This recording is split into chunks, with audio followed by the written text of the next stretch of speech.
Good evening and welcome to budding teachers guide. आज का teaching aptitude में topic हमारा होगा शिक्षकों में छात्रों के प्रति अभिवृत्ति। ये उत्तराखंड एलटी के जो टीचिंग एप्टीट्यूड है, पेडागॉजी है, उसका ये फर्स्ट टॉपिक है। फर्स्ट टॉपिक शुरू कर रहे हैं हम आज, तो चलिए इसको शुरू करते हैं। एटीट्यूड जो एक शब्द है वो लैटिन वर्ड एप्टस से लिया गया है, ABTUS एप्टस, जिसका अर्थ होता है एबिलिटी और फैसिलिटी, यानी योग्यता या फिर सुविधा। यह एक ऐसी मानसिक दशा है जो सामाजिक व्यवहार की अभिव्यक्ति करने में विशेष भूमिका प्रस्तुत करती है। इसके लिए हम मनोवृत्ति शब्द का भी प्रयोग करते हैं और ये एटीट्यूड अभिवृत्ति भावनात्मक गुण को प्रदर्शित करती है। एक डेफिनेशन देख लेते हैं। थर्स्टन के अनुसार अभिवृत्ति किसी मनोवैज्ञानिक वस्तु से संबंधित धनात्मक अथवा ऋणात्मक भाव है। Attitude is the degree of positive और negative feeling associated with some psychological object given by Thurstone. अभिवृत्ति से अभिप्राय व्यक्ति के उस दृष्टिकोण से है जिसके कारण वह किसी भी वस्तु, व्यक्ति, संस्था या फिर परिस्थितियां जो आती हैं उनके प्रति वो किस तरह से व्यवहार करता है। उस परिस्थितियों के प्रति विशेष प्रकार के व्यवहार को हम अभिवृत्ति कहते हैं। अभिवृत्ति के निर्माण में व्यक्ति के व्यवहार के प्रत्यक्षात्मक, संवेगात्मक, प्रेरणात्मक तथा क्रियात्मक पक्ष निहित होते हैं और इसमें परिवर्तन लाना आसान नहीं होता है। ये अभिवृत्ति हमारी सकारात्मक भी हो सकती है, नकारात्मक भी हो सकती है। एक और प्रकार है इसका ज़ीरो या शून्य भी हम उसे कहते हैं, लेकिन मेनली हम बात करते हैं सकारात्मक और नकारात्मक अभिवृत्ति की। अनुभवों पर ये आधारित होती है। Attitude is very important when you are a teacher. आपकी अभिवृत्ति छात्रों में भी प्रभाव डालती है। मैंने ये बात पहले भी कही थी कि आपकी जो छोटी छोटी चीज़ें हैं, आपकी बातें हैं, बच्चे, आपके स्टूडेंट नोटिस करते हैं। You really can't fool students, they do feel teachers mood and attitude. I button में एक वीडियो है, वो भी आप देख सकते हैं, इससे लिंक्ड है इस टॉपिक से, रोल ऑफ टीचर। आगे हम बात करते हैं शिक्षण अभिवृत्ति की। अध्यापक का वह व्यवहार जो उसके भावात्मक, व्यवहारात्मक और संज्ञानात्मक तीनों पक्षों से प्रभावित होकर सामने आता है, उसे हम शिक्षण अभिवृत्ति कहते हैं। इंग्लिश में आप इसको लर्न कर सकते हैं easily, ABC, affective, behavioural and cognitive. जो उसके डोमेन होते हैं उन पक्षों से प्रभावित होकर जो व्यवहार उसका सामने आता है एक शिक्षक का, वही शिक्षण अभिवृत्ति कहलाती है। एक शिक्षक का पहला उद्देश्य होता है कि वह अपने छात्रों में भौतिक ज्ञान पक्ष के साथ साथ नैतिक गुण, मूल्यों की भी अभिवृद्धि करे। कहा जा सकता है कि शिक्षक एक माली के जैसा होता है और विद्यार्थी अंकुर होते हैं और कक्षा उसका एक बागीचा होता है। Classroom is a garden, students are seedlings and the teacher is the gardener. आपको इन सीडलिंग्स, इन बच्चों के साथ धैर्य रखना पड़ता है। They are all individual and grow at their own rate and in their own way. We know that no two are same. जैसे जैसे आप इन्हें सींचते जाएंगे, इनमें से कुछ फूल ऐसे होंगे जो जल्दी खिल जाएंगे, मतलब उनके लिए आपको ज़्यादा मेहनत करने की ज़रूरत नहीं पड़ेगी। कुछ ऐसे भी होंगे जो देर में खिलेंगे, टाइम लगाएंगे, और कुछ पौधे, सीडलिंग को आपको एक्स्ट्रा अटेंशन देनी पड़ेगी, उसके बाद ही उनमें डेवलपमेंट होगा। और कुछ इसमें ऐसे होंगे जो अपनी इच्छा से खिलेंगे और कुछ ऐसे भी होंगे जो खिलना ही नहीं चाहेंगे, उनको बढ़ना ही नहीं है।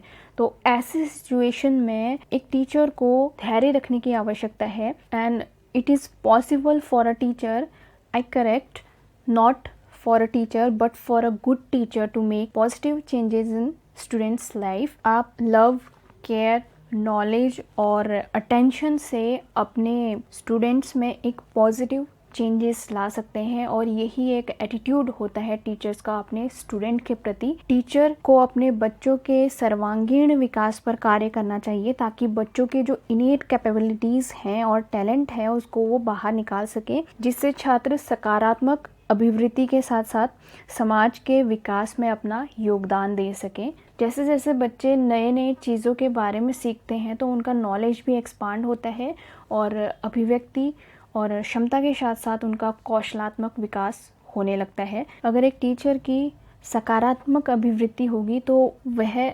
सकारात्मक अभिवृत्ति न केवल कार्य को आसान बनाएगी बल्कि जो छात्र हैं उनमें भी सकारात्मक प्रभाव डालेगी।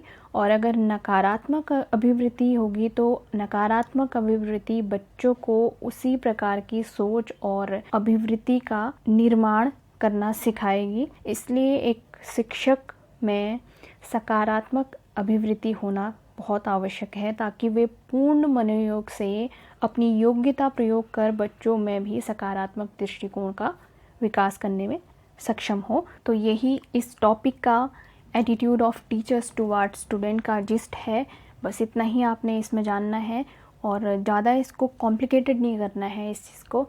चलिए कुछ क्वेश्चन देख लेते हैं इसके। सबसे पहला क्वेश्चन मैं आपसे पूछना चाहूँगी, why do you want to be a teacher? आप टीचर क्यों बनना चाहते हैं या फिर आप पढ़ाना क्यों चाहते हैं? आप में से कई ऐसे होंगे जो पहले से ही इस प्रोफेशन में होंगे, कुछ नए होंगे। तो एक क्वेश्चन है, ये आप सोच के बताइएगा कि आप टीचर क्यों बनना चाहते हैं। चलिए देख लेते हैं। सबसे पहला क्वेश्चन है, आप अपने स्वयं के विषय में क्या कहेंगे? ये जो क्वेश्चन है ये स्वयं के प्रति आपकी क्या अभिवृत्ति है उस पे आधारित है ये प्रश्न।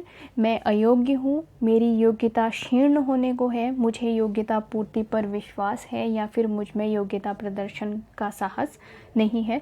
इसका आंसर आप खुद ही सोचिएगा, इसका आंसर मैं यहाँ पर नहीं बताऊंगी। सेकंड क्वेश्चन है, आप प्रत्येक कार्य किस भावना से करते हैं? द्वेष भावना, कर्तव्य भावना, दोनों या फिर इनमें से कोई नहीं। प्रश्न 3, आप स्वयं छात्रों से प्यार करके अपनी किस आदत का विकास करेंगे? आपने कौन सा एटीट्यूड वहाँ पर बच्चों में डेवलप किया जब आप उनसे प्यार से पेश आएंगे? तो सबसे पहला है घृणा करने की, दान करने की, प्यार करने की या फिर इनमें से कोई नहीं। इसका आंसर भी आपको खुद ही पता चल जाएगा। प्रश्न 4, शिक्षक की लगन एवं लगाव में कमी होने से किसके संबंधों पर प्रभाव पड़ता है? छात्र अध्यापक, पिता पुत्र, भाई भाई या फिर भाई बहन? उत्तर इसका है छात्र और अध्यापक के जो संबंध है उससे इस पे प्रभाव पड़ता है। प्रश्न 5, आप छात्रों को पुरस्कृत करके उनकी किस भावना को प्रोत्साहित करते हैं? उद्दंडता को, अनुशासन की भावना को, प्रेम की भावना को या लेट लतीफ़ी को? सही उत्तर इसका होगा बी, अनुशासन की भावना को। प्रश्न 6, एक शिक्षक को छात्रों के प्रति किस आधार पर व्यवहार करना चाहिए? जातिगत आधार पर, बौद्धिक आधार पर, सामाजिक स्तर पर या फिर सभी से समान व्यवहार करना चाहिए? एक टीचर्स के लिए सारे बच्चे समान होते हैं, हमारे स्टूडेंट हमारे लिए एक जैसे होते हैं, इसलिए हम उनसे समान व्यवहार करेंगे। इसका सही उत्तर होगा डी। प्रश्न 7, समय के महत्व को समझाने के लिए शिक्षक को क्या करना चाहिए? स्वयं समय पर आना चाहिए, कभी कभी आना चाहिए, मतलब कभी कभी समय पर आ सकता है वो, दोनों या फिर दोनों में से कोई नहीं। सही उत्तर होगा अगर वो खुद समय पर आएगा तभी उसके बच्चों में भी, उनके स्टूडेंट में भी ये जो क्वालिटी है वो डेवलप होगी, ये एटीट्यूड डेवलप होगा। Answer A. प्रश्न 8, कक्षाओं में जनतांत्रिक नेतृत्व होने का प्रमुख कारण क्या है? उच्च मनोबल, निम्न मनोबल, दोनों या दोनों में से कोई नहीं। उत्तर ए, उच्च मनोबल। कक्षा में छात्रों का किस क्षेत्र में विकास होता है? नैतिक, मानसिक, शारीरिक या फिर ये सभी? एक कक्षा में छात्रों का इन सभी क्षेत्र में विकास होता है। उत्तर होगा इसका डी, उक्त सभी। प्रश्न 10, छात्रों में श्रम के महत्व के विकास हेतु शिक्षक को स्वयं श्रम करना चाहिए, छात्रों को श्रमजीवी लोगों के उदाहरण देने चाहिए, छात्रों को समय समय पर श्रम करने का अवसर देना चाहिए और श्रम के महत्व पर भाषण देना चाहिए। सही उत्तर इसका होगा सी, छात्रों को भी समय समय पर श्रम करने का अवसर देना चाहिए, तभी श्रम के महत्व को वो समझ पाएंगे और उनमें विकास हो पाएगा। अगला प्रश्न है, छात्रों के निम्नलिखित में से किस गुण को आप सर्वाधिक महत्वपूर्ण मानते हैं? स्वतंत्र रूप से विचार करना, विनयशीलता, आज्ञाकारिता या फिर परिश्रमी? इसका उत्तर आप ही बताएं। अगला प्रश्न है, छात्रों के गलत व्यवहार को सुधारने के संबंध में आपका क्या कर्तव्य है? अगर कोई छात्र आप दुर्व्यवहार करता है तो आप क्या करेंगे उस टाइम पे? छात्रों को अलग से समझाना, अभिभावकों को सूचित करना, प्रधानाचार्य से शिकायत करना या फिर उक्त सभी? आप बच्चे को समझाएंगे, अगर उसके व्यवहार में इसके बावजूद कोई परिवर्तन नहीं आया है तो आप अभिभावक को सूचित और फिर प्राचार्य से इसकी शिकायत भी कर सकते हैं। तो उत्तर इसका होगा डी, उक्त सभी। अगला प्रश्न है, जो छात्र कक्षा में निरंतर प्रश्न पूछते रहते हैं उन्हें दंडित किया जाना चाहिए। उन्हें कक्षा के वाद विवाद में भाग लेने के लिए प्रोत्साहित किया जाना चाहिए। उन्हें लगातार प्रश्न पूछने के लिए प्रोत्साहित किया जाना चाहिए और प्रश्नों का उत्तर स्वयं ढूंढने के लिए प्रोत्साहित किया जाना चाहिए। जो वैलिड आंसर इसका है सी, उन्हें लगातार प्रश्न पूछने के लिए प्रोत्साहित किया जाना चाहिए। अगला प्रश्न, विद्यालयों में नई शिक्षण विधियों का प्रयोग करके विद्यार्थियों में शिक्षा के प्रति किसको बढ़ाया जा सकता है?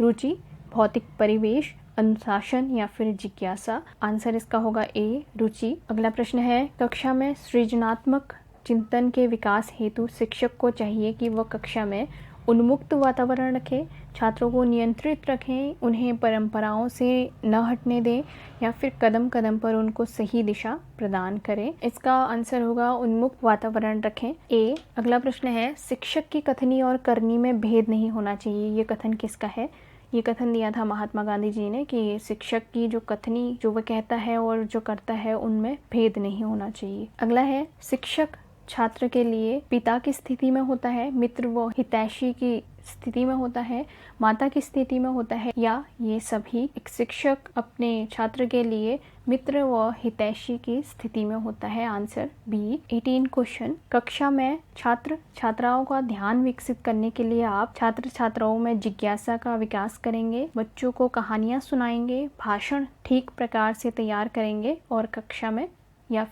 में जोर से बोलेंगे। सही उत्तर इसका होगा ए, आप अपने स्टूडेंट्स में जिज्ञासा का विकास करेंगे। तो ये कुछ क्वेश्चन थे, इंपॉर्टेंट क्वेश्चन। कुछ और क्वेश्चन है, इनको मैं फेसबुक में शेयर कर दूंगी, आप वहाँ से इनको देख लीजिएगा। और यूट्यूब में एक शॉर्ट फिल्म है क्लास ऑफ राउडीज, उसे भी आप एक बार देखिए कि टीचर किस प्रकार अपने बच्चों में चेंज लेके आई। नेक्स्ट हमारा टॉपिक होगा सोशल मैच्योरिटी। आज की इस वीडियो में इतना ही। धन्यवाद।